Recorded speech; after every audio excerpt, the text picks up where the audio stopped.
Je vous le disais, il faut désormais compter sur l'OPA, le nouveau venu dans la scène politique.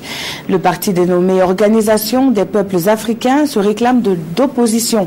Il a été porté sur les fonds baptismaux le 11 février dernier, mais c'est ce 21 février que les premiers responsables ont dévoilé les ambitions du parti.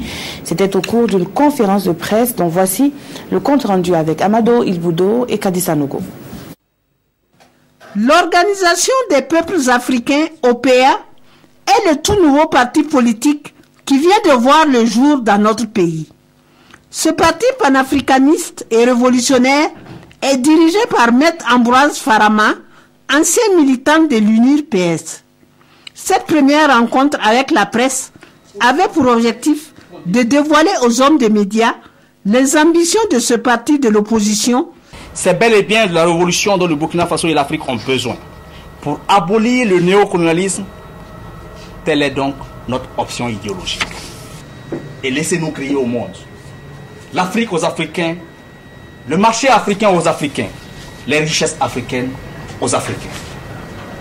Consommons ce que nous produisons et produisons ce dont nous avons besoin. L'Afrique est incontestablement le continent le plus riche. Riche de ses hommes, riche de ses ressources naturelles, mais pauvre de ses dirigeants. Un parti qui a pour objectif la création des États-Unis d'Afrique et qui veut apporter sa contribution à l'avènement d'une ère nouvelle au Burkina Faso.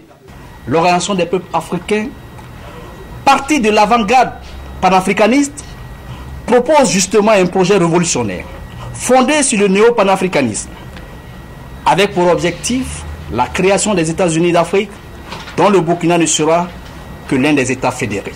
L'Afrique doit entrer dans une ère nouvelle, l'ère de sa majorité politique. Il s'agit du combat pour la deuxième indépendance de l'Afrique. Les premiers chantiers des dirigeants de ce nouveau parti politique qui veut conquérir le pouvoir d'État sont, entre autres, l'implantation du parti sur toute l'étendue du territoire national et la formation de ses militants.